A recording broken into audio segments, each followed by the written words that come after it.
sometimes even underneath the water, like the Nile hippopotamus. The Nile hippopotamus will even sleep underneath the water, spending up to about 5 to 8 minutes at a time in the water on one single breath.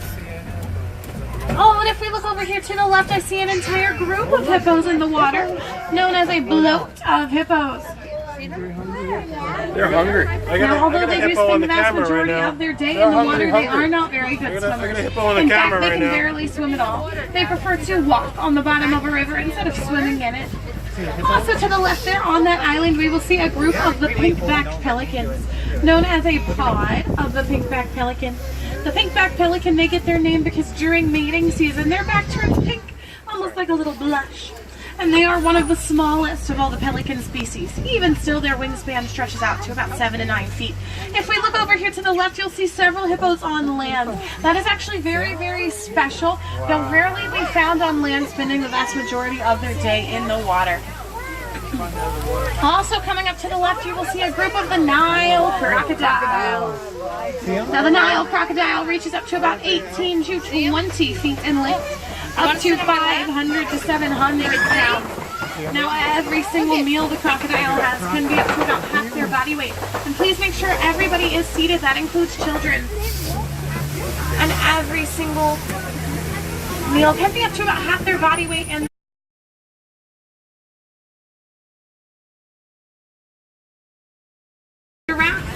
the elephant and the lion, and if we are lucky, we will see some of these animals and more here today. The giraffes are her favorite.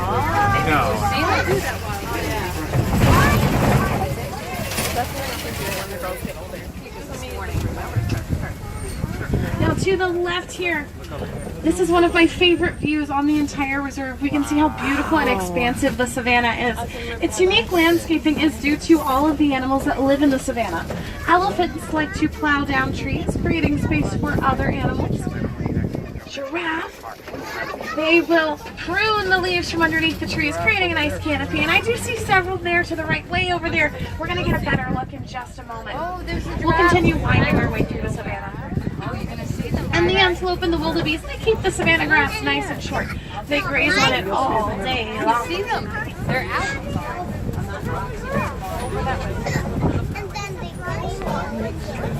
They live here. Now we're going to continue around the savanna, see what animals we can find here. Oh, if we look over here to the left, lying down right by this tree line, you might see a pack of the African wild dog. Now, the African wild dog, they're also known as the painted dog. They do look pretty cute and cuddly, but I wouldn't want to get too close or call one pet. They are one of the most successful hunters in all of Africa. They have a success rate of over 90%. Now, also to the left here, this is the sable antelope, the official emblem of the Harambe Wildlife Reserve. Now, unlike most antelope who will run away when a predator comes near, the sable antelope is brave. They will hold their ground and fight a predator off. Now to your right, and also coming up to the left, these tall orangey brown structures. These are termite mounds. They are made out of termite spit, dung, and mud, and they will bake, they will bake in the hot savanna sun until they're stronger than concrete. So strong, elephants actually like to use them as scratching posts. I do see some giraffe coming up ahead. We're going to get a really great look at these giraffes. These are now fully grown. A giraffe reaches up to be about 20 feet tall. When a giraffe is born, they'll be up to about 6 feet tall. And within an hour of their birth, they can stand. This helps protect them against predators. Yeah, that's a big one. Now, mind you, what they love right here, giraffes, is that they don't need very much sleep. In fact, they only sleep for about 30 minutes every single day. Most of that is going to be in 5 minutes. So they can actually sleep standing up with their eyes open. They spend the vast majority of their day, almost 20 hours every single day, eating leaves off of trees. They'll do that with their prehensile tongue. Now we're going to get another look at some more giraffes, but I also want to talk about the animals that are around some giraffes.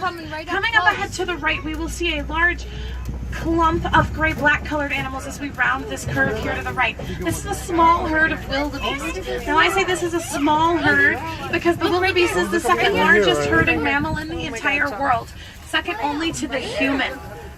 Also up ahead to the right, these very small antelope, those are the springbok. They are the second fastest land animal in the world, reaching up to speeds of about 50 to 60 miles per hour.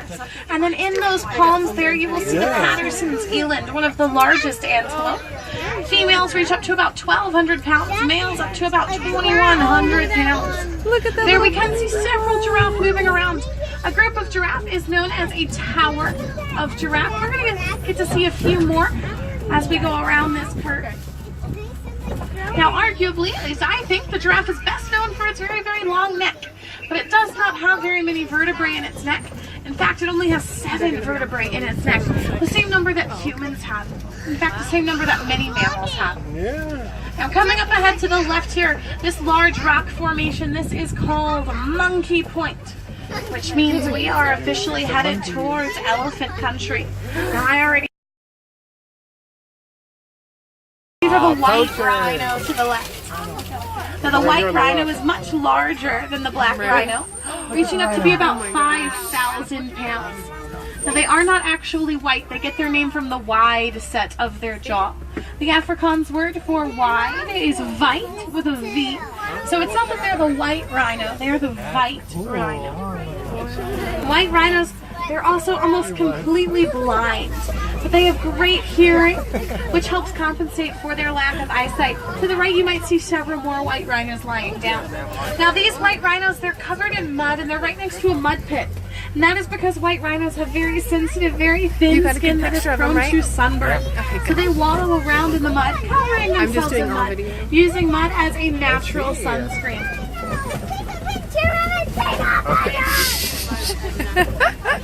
Now friends, if we look over here to the left, right next to these 2 very skinny trees, you might see a cheetah lying down. Now the cheetah, it is the fastest land animal in the world. Can reach up to speeds of about 60 to 70 miles per hour for up to 300 yards. Now they are the smallest of all the big cats. They're the only one of the big cats that cannot roar, but they can purr similarly to a house cat. They won't meow though.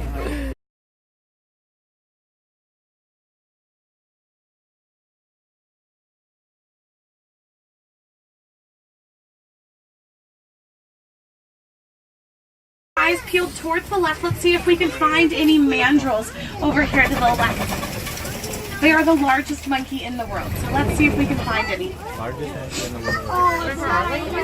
yeah, I remember. Oh yes, look in the trees here, you'll see the mandrill. They are known for the pink and blue coloring on their face and back. When they get excited, that coloring will get brighter. There's several right here in the trees. There they are, right over there to the trees. Which tree? Oh, they're on the ground. Yeah, right at the base of the trees. And then over here to the right is that African elephant as well. Now this is a male African elephant or a bull African elephant. Now all children need... Speaking of lions, coming up ahead to the left here, this is a Kopi rock formation. And this is one of the best places to try and find the lion. Now lions, they are nocturnal animals. They actually remain inactive for almost 20 hours every single day. They become much more active at night for the hunt. I did not know that. Let's go around this Kopi rock. Let's see if we can find any lions here today.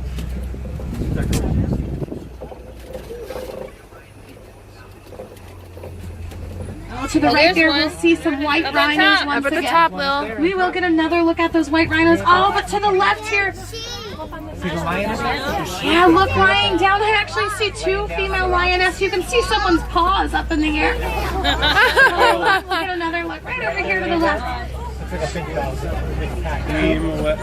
Straight over here to the left. There you go, Lil. It's 2 female lionesses there. Now, a group of lions is known as a pride of lions, and please remain seated for me. And does anybody know the Swahili word for the burrowing animal in the world? Yes, it is the character's name. It is Pumbaa, but I wouldn't call anybody Pumbaa. Pumbaa is actually the Swahili word for foolish. Now, coming up to the right, we'll see those white rhinos again, but you will also see some bantubak. Now the bantubak is a very, very special animal. It is one that is very close to my heart. And that is because in the year 2000, the bantubak was almost completely extinct.